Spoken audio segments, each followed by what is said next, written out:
Wait, what are we on? 16? 14. 16. That's how I count how old I am, too. 39? 42? Somewhere in there. Still don't know.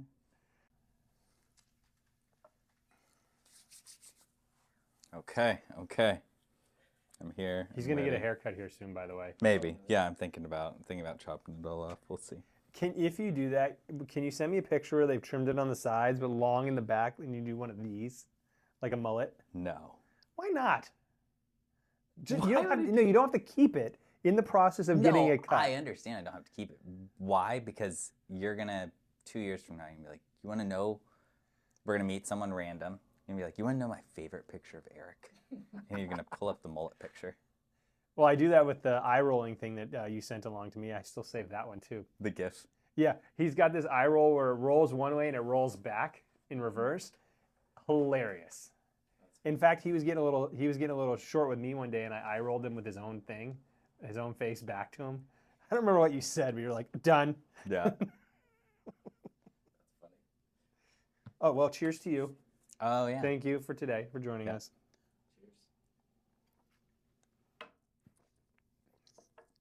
Well, welcome back to episode 16 of Property Pairings. I'm Eric Kinzler. Mike Pavone. Miguel. Michaela. I dressed Mikey. up. I dressed up today. He dressed down, and we're matching too. I think it's great. It's the 2 times a year we get to match. Although I could have wore any of my Windermere shirts. I have a gray one. What does that say about us, though? Both of us have quite a few Windermere shirts, and we picked the same one on the same day. No, we're in sync. I'm just so happy. Just call me Justin Timberlake. No, there's no way. I'm too dark to be Justin. Well, who would you be? Earlier, so today is community service Joey. Joey, yeah. Pavone. So today's community service day for Windermere, where they shut down all of the offices to do community service. Is it the same at all the offices? It is, yeah. It is? Okay. Yeah. Across the nation, and by nation I mean like West Coast and Arizona. So with that being said, we are dressed a little more like a yard work day. We didn't spring for the community service shirt for this year, so we grabbed last year's or 2 years ago's. 2 years ago. Was it 2 years ago? And I'm kind of glad because the shirts this year were black. Oh, could you imagine? And all the work basically was done outside in the sun. Our job for sure was done in the sun. Like some of the painters, I think, were in the sun. Most of them were in the shade around the corner.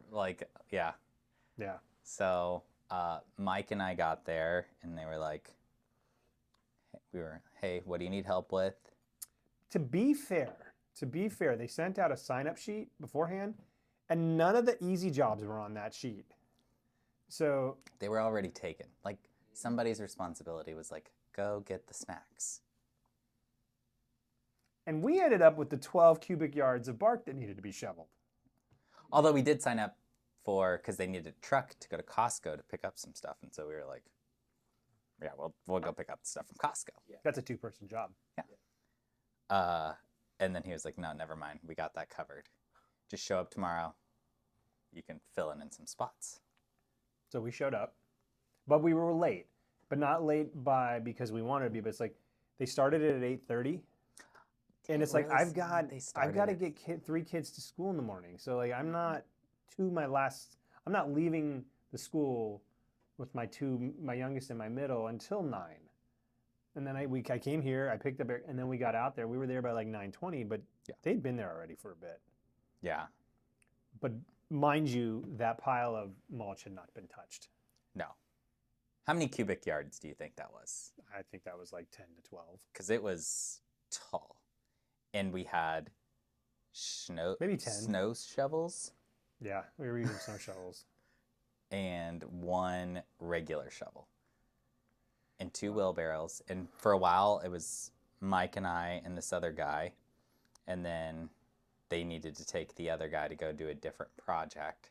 And so then it was Mike and I, but they were supposed to send someone else to relieve him. And it was Mike and I, and the pile's getting smaller and smaller. And we're like, and it's getting hotter and hotter. The pile is right there. We're in the sun, getting blasted. Mike's turning red. My people are light in tone.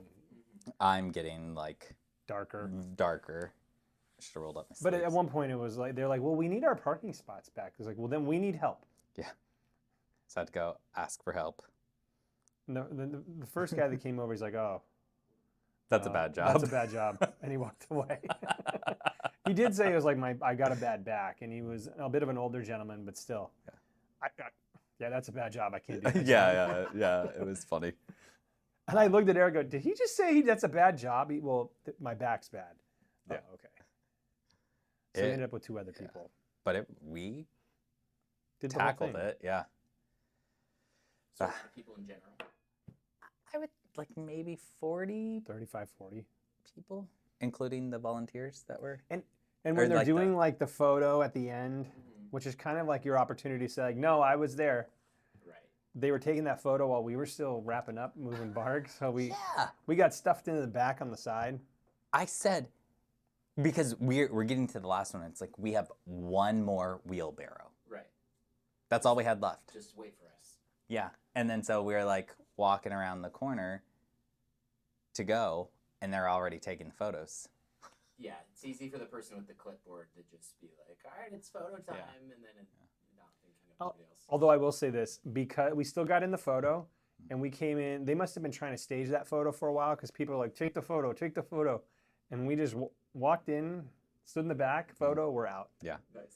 Yeah, and then we just immediately left. The other people were like, it's cleanup time, and we're like, no, we did that whole. You're like, you gave us the worst job. We are out of here. Yeah. And we cleaned up too, because we already cleaned up that area. Yeah, we cleaned up our 2 parking spots are available again. Clean as you go, and then there's nothing left to do at the end. We made our own parking spot today too. Oh yeah. We pull in there. There's no. I pull in. There's no parking spots, and like there's someone parked their SUV like kind of over the lines. Like I can't fit there, even though it is an empty spot. By kind of over the line, like. Got an entire wheel over the line. Unless you're in a moped, like you're not parking there. Yeah. So then I was like, oh, I'm moving that garbage can. So it was one of those big metal ones, and I pushed that off to the side, and I parked there. Do what you gotta do. So yeah, community service day 2025. It's once a year. Yeah, it's always the first Friday in June, every single year. It was good. Yeah. Typically, we don't do the whole photo thing and advertise it for ourselves, but some people do. Yeah, this year it was like, well, did you even volunteer for the community if you didn't take a video of yourself doing it? So we got like some funny ones. We got pictures or videos of us doing the task itself. So, and I'm taking one of Eric, and I'm like, what did I say? Make it more over the top. Make it more over the top. So, just this big wind up, stab with the shovel, pull it out because you're trying to break up the pile, right? Right. Stab it, and I'm like, it's comical because he never makes that face. And then we did I want to say it was a year ago, maybe the year before that. We did like the pitchfork photo. Mike and I did, like the old timey pitch. Yeah, so we did that one, and I just looked at those photos. They're kind of funny. You're like laughing in most of them per usual. Because if you try to be like, okay, be serious, like, game over. I can't stop smiling now. It's like the same thing with like the reverse psychology on your kids. It's like, Ashton, if you're really mad, don't smile. Stop. Yeah. Stop. It is literally like that. And then it's like a smile. Yeah. He gets and that makes him even more mad. He tries so hard to act like they're not mad. He gives you the frowny face, and you get him to smile a little bit more, and then he gets really mad. It turns into a meltdown. Why are you laughing at me? I know. Yeah, I know. Yeah. Mike's like, have you been at my house? That's my everyday. There are numerous examples of that kind of stuff happening as a parent. One that that's been showing up in my feed is you know where they take like the background and then they have someone like Bill Hader or whatever, like they'll do him in a SNL skit and like a different background. Oh yeah. This one right now is like of like people dancing and having an amazing time, but the captions over some like view of like them in a lake or something, but the caption over it's like my toddler after 20 minutes in the shower versus the half an hour meltdown before getting in the shower, and now I can't get him out kind of thing. It's like that is the truth. You just ping pong back and forth. We brought a listing on. Oh yeah. Yeah, you guys mentioned last week you were like almost bringing like one on a week or something. Yep. So we brought Totem Lake on. Turned out really well.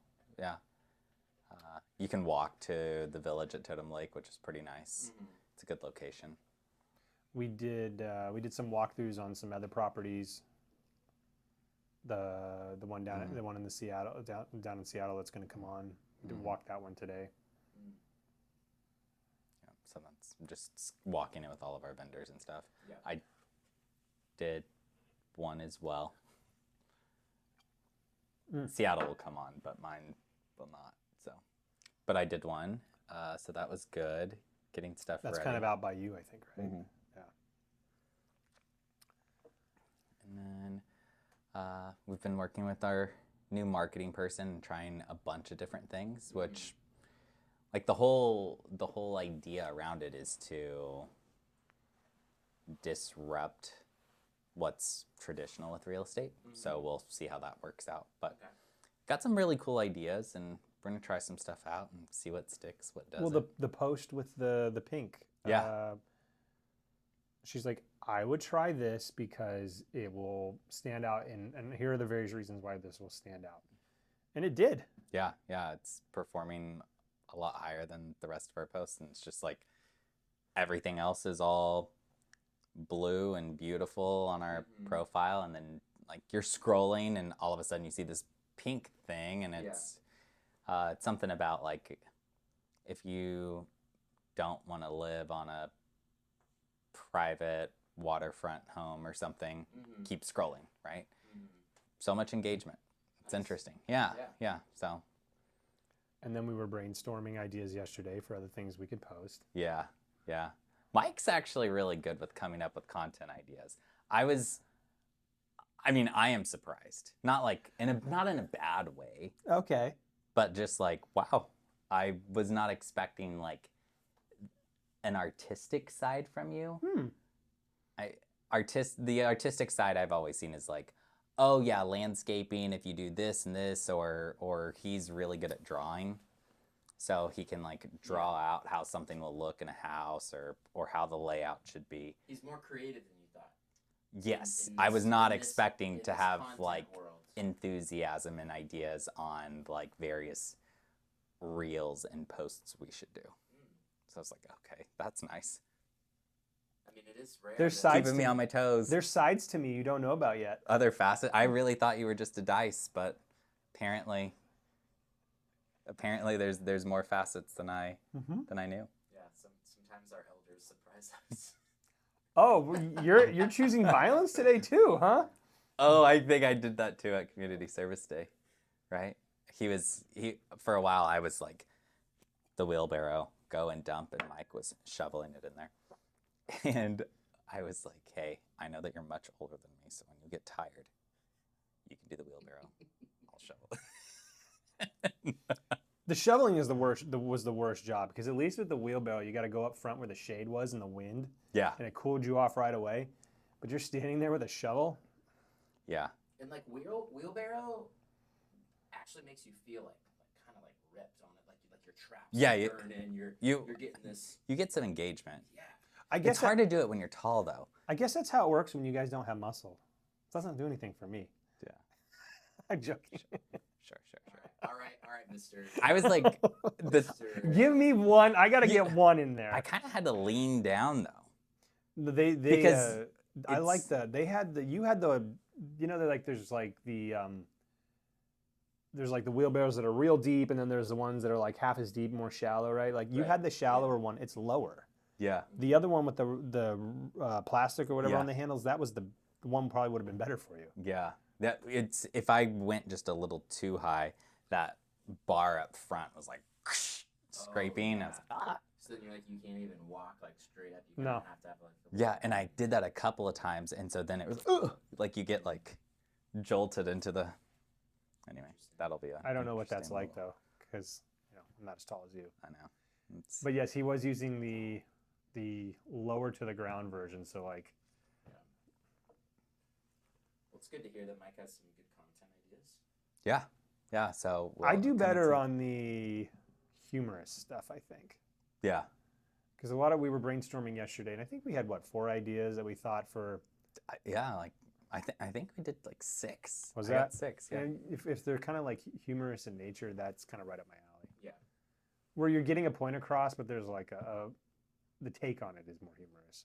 Did you do like the aligning your chakra trending thing right now? No, I haven't seen that one. Yeah, it's we did it, and we just did like a thing of scotch with sphere ice cube in it. Mm-hmm.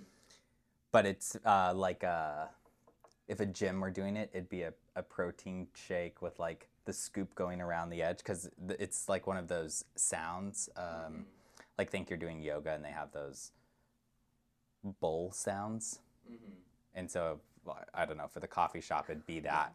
I saw ones where it was like coffee with the croissant like going around the edge, and all you could hear is the bowl sounds. Yeah, and that one's at like almost 3,000 views. Oh, cool. Yeah. That's a good idea. I wanted to do one with the kids stuff, but I don't think people would quite get that if you just like the kids cup and like a string cheese. Oh yeah, Right. yeah. I think yours hit better than mine would have. I mean, for our profile. Yeah. But you should start posting on yours. Last time I posted on social media, I was politely informed that I should not do that anymore. I posted the one where it was like, do you remember that time where this is a long time ago now, where it's like it would give you the fake glasses that you look like you were wearing sunglasses or something like Oh, that. like one of those filters. Mm-hmm. Yeah. They're like, don't do that again. I was like, what? I thought that was good. Mike's like doing the one with like the rabbit face or like the tongue sticks out. Yeah. Yeah, he was like laughing. Basically, at yeah. And I was politely informed not to do that again. Oh, So I haven't. so now you're just the content guy behind the scenes. I'm sitting on a reservoir, trove, if you will, of great ideas. I mean, we have to think of stuff that you can do, because there's all of these things that I'm going to be doing, apparently. Well, no, any of those I think work for both of us. Even Okay. the more serious ones, like the kind of backing out point of view kind of thing, and then coming back in again. Yeah. I'm thinking of like the 80s one. The Oh, workout. no. We should both do that. We should both have versions Yeah? of that. Okay. We'll run it. I'm gonna be curious. I'll get your thoughts afterwards. So we did that. Met with that. We're doing that. Listings. Community service day. Did it hit? Yeah. It's got some kick. It was it's very like butterscotchy to me. I prefer. So this is 46%. I think, yeah, and I prefer 48%. I prefer like in the 44 to 46. Like it kicks a little bit more. Yeah, that one. Got a I don't know little- if I took too big of a. It's always small. Everything is always of a pull, but I was like, oh. Anyway, I interrupted you with my reaction there. It's almost summer break for you guys. We thought so, and then we looked at the calendar and realized we still have more time. Stuff. 2 weeks. Something like that, yeah. Okay. Just counting down the days, and then it'll be our second summer with kids home, and not in daycare. But now it's 2 instead of 1. My middle and my oldest will now be off for summer break. Yeah. So what's that look like with you and your wife's work schedules? We've got them in some camps, and then we have we'll take some family time and go like camping or something like that for a little bit. Nice. And then there's a chunk there where we have my wife's cousin had a nanny for like the entire summer, and she spoke very highly of her. We reached out and asked him, like, can you give us like 4 weeks? Because we don't want to have the kids going in camps all the time. Right. Like we want them to also have like a summer where they're just being kids. So playing out in the yard, Yeah. going down to the beach, building forts, doing whatever the things like maybe we used to do when we were kids. So there's gonna be like 4 weeks in there. Yeah. Well, they'll do something like that. Okay. So it'll be good. We'll see. Famous last words. Yeah. At the end of the summer, and be like, I can't wait for school. I think every parent says that. I don't know of any parents that are like, I'm so sad school's starting. But We're at that naive Maybe phase you- where we're maybe still you will really be, excited yeah. about them being off. Mhm. We'll let that change though. Although, as an aside, so yesterday the kids were out in the yard yesterday, and I was mowing the lawn and like weeding and things like that, and they had a water mat set up. Ooh. You know what those are, right? Yeah. So I'm like, love that. I want to do a slip and slide down the length of my yard and maybe land on that water mat. That looked like fun. You're just gonna get some vapor barrier. Just some Visqueen. Is that you? That's what we did that once in high school. At our school, we set up a slip and slide type thing that was like, I don't know, 75 feet, something like that. But like here, you can get like 150, 200 feet of slip and slide. And there's solid, it's not like a huge slope, but good enough to keep you going. Yeah, you just want it gradual. Yeah. Yeah, this is enough to like, it's like that. Like Yeah. once you get going, like that coefficient of friction is damn near zero. So you're not stopping Yeah. till you get the sports court. Want me to make you a waiver? Right. You're like, hey, thanks so much for coming. Yeah. So I know. glad you and your kids are here. Will you sign this waiver? You Okay. cannot sue us. I'm gonna send you a video that might make you rethink the idea of that slip and slide. Does someone get hurt? Okay. But you just have to have a rule of, no surfing it. Nah. Yeah, no, you got to be Belly or back only, or seated. belly back. That yeah, you got to have multiple points of contact. Basically, the video is this like this grandpa, like his kids, grandkids are like playing on it, whatever, and he goes for like the surf technique, and you kind of just see like the wobble, and then just it was the whiplash head, literally knocks himself out. Somebody once told me the world is good. Nope. And just starts sliding down like Like unconscious. sideways. Yeah. Oh. Nope. Yeah. The caption they had to make sure like owner sent this video, he was okay. Yeah. No, you have to be on your stomach or on your back. It's Yeah. going to be the rule. But there's no like errant sprinkler heads and things like that you have to watch out for. Like this, I think could be fun. At what age are you kind of too old to be testing that out, though? You know what I mean? I'd be doing it in like 70 and 80. You would? Yeah. See, I'm already like, that sounds like it's going to be a back problem for me. I mean, the process of entry into the slide will be different. When you're like in your teens, you're running that thing as Yeah. fast as you can and leaping. Mhm. Here it's going to be like, okay, give me a push. Yeah, yeah. I'm going to start on my stomach. Someone's going to run behind me and push on my feet. Actually, when I was in college, I was at an event for the fraternity where they did exactly this, and they unfolded the Visqueen to like its full width, so like 18 feet Mm. or whatever it is. Mhm. But they just rolled the whole roll, and it was down in Yarrow Bay, and you basically went all the way down from the top of the house all the way through the yard and then right into the lake. So like, but the width is the thing. Like, it needs to be wide. Yeah. And you need a lot of Yes, you don't detergent and slide stuff. off. Oof. Yeah. Sliding off is the scary part, too. Yeah. Well, so this weekend we have our end of the year potluck for the kids' baseball team, Mm. which will be fun. Is baseball over then? Mhm. Oh, okay. And it's 85 degrees, and we're going to have 15 kids at the house running around going nuts. So that's going to be fun. I'm really looking forward to that. So you say kids baseball team. Are your two sons on the same team, Mm-hmm. and they're 2 years apart?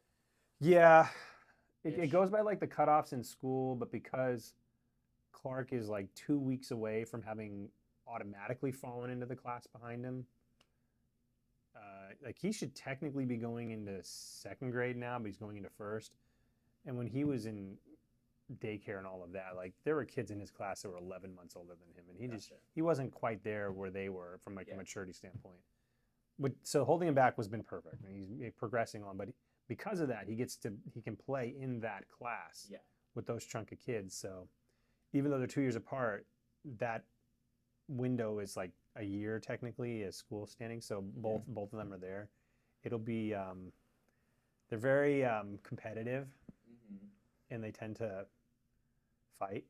Yeah. That makes sense for brothers that are that age apart. When they're playing together, though, they're playing really good. Yeah, yeah. Until you hear, you guys had siblings. No. You guys know what. I mean, you guys know what it's like. Oh yeah. You hear the whining coming from out of the. Give it back. I don't know how it's always the same.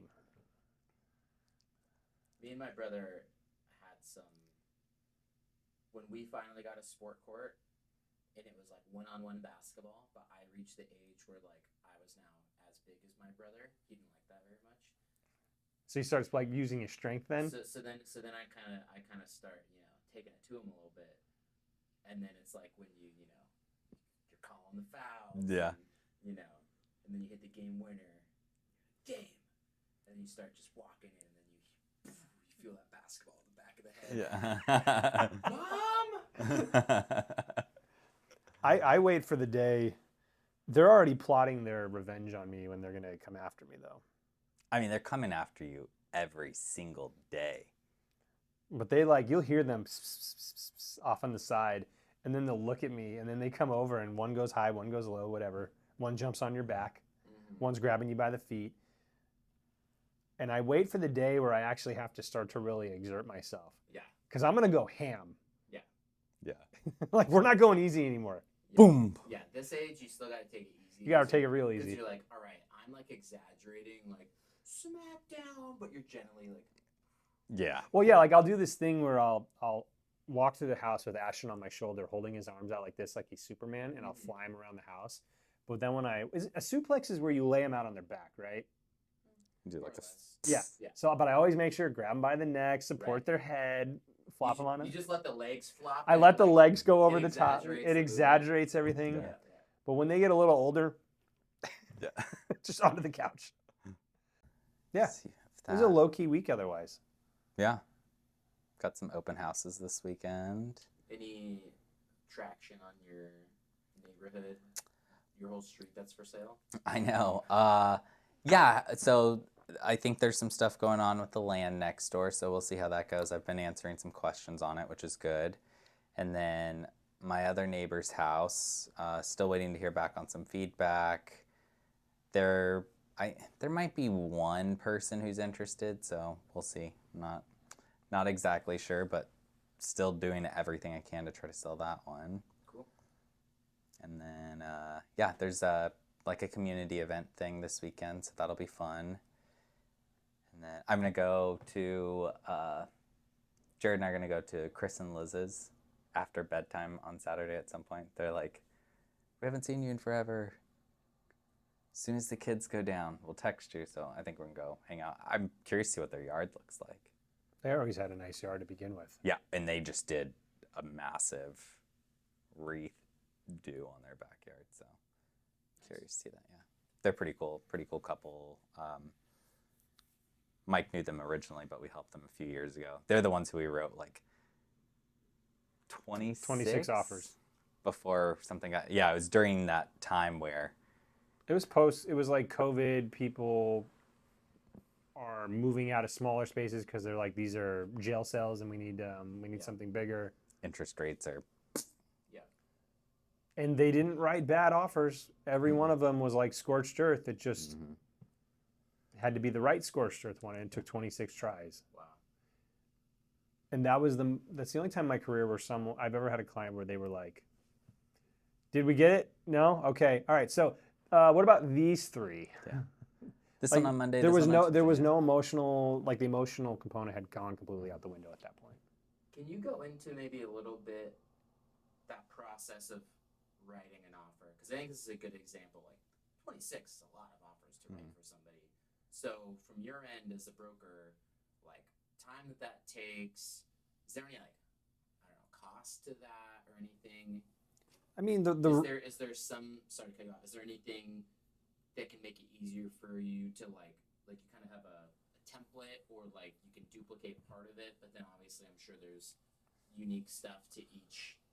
In that example, that was an extreme example. It was, it was 26 offers. So by the third offer, this was already second nature to them. Like the offers are functionally and structurally the same. We're just redetermining what's the address, what's the price, what's the earnest money, what's the closing date.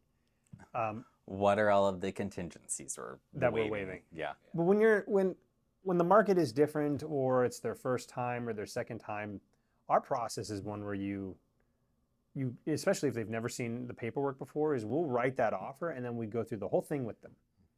And it's that opportunity to ask your questions. Right.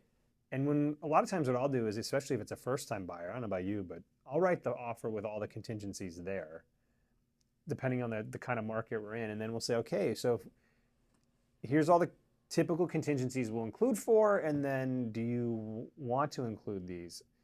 For example, if the seller's already done a pre-inspection of the home, it seems to have been competently done, we can include an inspection contingency, which would give the buyer the opportunity to do their own inspection, or do we rely on the one that the seller has provided us? So we start to filter through what we're going to keep. The process of actually writing an offer at this stage for us is very quick. Yeah. What's quick mean? Well, I'll put it this way. When I wrote my first offer in 2007, it took me 3 hours to write it because I was deathly afraid of making a mistake. Right. And 18-ish years later, now it takes me about 15 minutes. Yeah. That is quick. But there's not like a template like you're thinking where we can just go in and say, okay, well, we wrote on this address, we're just going to replace the address. Right. It's every time you're clicking this new thing. All of the forms are the same, but you still have to go back through. You have to assign signature blocks. You got to change various dates and click various things for each one. But by this time, you know the form. Yeah. And you're going to tailor what forms you're going to use based on, what the market's saying to you. So we write on House A, and House A is brand new to market, extremely sought after, lots of competition on it. The offer that we might write will be very limited in contingencies if we have any, if that's what the market's dictating. And say we don't get that one and we go over to House B, and House B on this has been on the market for 30 days, but it's also in an area that we really like, and maybe we can get the price down. That offer is structurally very different. Right. And so we tailor it to that. Yeah. And also, I'm sure if you have, like you're saying, market's dictating, so maybe there's House C. House C has other things about it where you're like, as a buyer, we might actually have like quite a bit of leverage here if we are the only offer, or like I think you mentioned examples in the past. Oh, okay, I'm looking through the history. This has come like off and on market, multiple times, which could be a red flag for some people. We had one last week. Did we go under contract last week on the one up on Snoqualmie? Yeah. It was last week. Yeah, on Friday. That was what it was. Yeah. Because we were here right after we got under contract. On that one, we wrote the offer, and the seller was pretty staunch that their home was worth this amount. They had just had a price reduction when we first wrote the offer, and so they were going to counter us significantly higher. And my conversation with the buyer is, no, just wait. So we waited. I think it was 2 weeks. They're like, okay, we'll reconsider. All right, we'll write the same offer then. So we wrote them the exact same offer 2 weeks later, and now we got it. Yeah. Yeah, I think it was slightly because we wrote it after an open house weekend. They went through another open house weekend. They were getting ready to schedule their next open house weekend. And it was like, We could sneak in here before this next open house. Yeah, they were like, maybe that offer wasn't so bad. Do offers expire? They do. So there's default timelines when it comes to any component of a contract. And as far as offers are concerned, it's two days. So we usually put our own custom expiration in there. If the market's real highly competitive, or unless the seller has requested a specific time, usually next day. Like if you're submitting in the evening on a Friday, 12 o'clock, 3 o'clock, 5 o'clock, 7 o'clock the next day, we want to hear back. Depends on how competitive the offer is too. Like if you're submitting a solid offer and it's just like, hey, we're not messing around, you either take it or you don't, and your buyer's willing to walk away from it, you could do a shorter timeline. You're in communication with the other agent, right? It's like, hey, if we do write an offer, how quickly can you talk to your seller? And they're like, oh, okay, well, my seller's around. It's like, okay, we're probably submitting something tonight. It's going to expire. Default is 9 p.m. if you don't put a time on the expiration date. So it's like, hey, we're going to have this one expire at 11 p.m. Better yet, a good, and like to illustrate it even better is like if you write that really solid offer on a Friday and you know they're scheduled for open houses from 12 to 2 on Saturday, you're going to set that offer expiration at like 11:30. Because then the agent's like, solid offer, don't have to do an open house. Yeah. Have you ever had that work to your advantage in the sense of you have an offer expire, selling agent comes back to you and it's like, hey, like we're interested, can you rewrite this? And then you're able to be like, well, now it's Sometimes yes. Now it's X amount higher. Sometimes yeah. Sometimes it'll be lower. Sometimes it'll be higher. You have to be careful because we just had one this week where a similar situation happened, and they're like, well, can you resubmit? It's like, or you can counter us back. Well, we ended up choosing to resubmit. Our offer expired, and then another offer came in, and we actually lost that house. Oh. And there wasn't the most communication as I would have liked to have seen from the other side when we're trying to get to the root of the transaction or potential transaction there, which was frustrating. You know, because we had been there from the start. We had been consistently approaching them and been very firm in our pricing. Right. You know, and the messaging that they were giving us literally by text is that, look, it's just out for signatures. And then, something else came in and then nothing. Complete darkness on their side. So you can't really react to that too. So you have to be careful. I've had someone bring this was on the buying side, but our counteroffer expired, and so then they resubmitted it to us. So all we had to do was sign their new expiration dates. And most of the time we do try to lead that. It's like, oh, okay, now you want to go with our offer? Well, you guys sign it first, so that way the ball's in our court.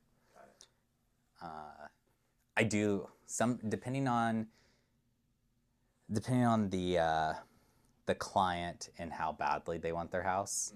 I do like additional research on the agent. I'm like, how many listings do they have? What open houses do they have scheduled this weekend? I typically always like to call them on the phone and try to get information about them as well. It's like, oh yeah, no, we have a baseball game on this, and I'm like, oh yeah, well, I'm over here at Ames Lake, and they're like, yeah, I live blah blah blah, and I'm like, okay, well, you live over here. This house is in Seattle. Like, how are you getting way over here to do your open house? So I try to be strategic on that end as well. Always go through their old history and see, like, okay, this agent always lists up here and they sell at 97%, so they're cool with lower offers, obviously. If a listing does go pending, is that what he would have been referring to as far as it's like off the market for Depends what he's 30 days, or do you basically have to wait, like say it goes pending, financing fails, whatever the reason is that falls through? Do you have to like wait a certain amount of time? No. If the deal is terminated with whatever the contingency that would allow that termination. So you have an inspection contingency and the buyer's rejecting on the inspection contingency. The the home goes back to market. If they're have an inability to obtain financing, the deal goes back to market. If there's a breach of the contract, that gets a little bit different. Right. Depending on a positioning there, I think you can. I think generally speaking, to go back to market is still not a problem if the buyer's in breach, and you're going to sort that out with the attorneys after the fact. So unless he's talking about like, oh, well, you want to go back to market, take the home down for a little while, give it, 90 days?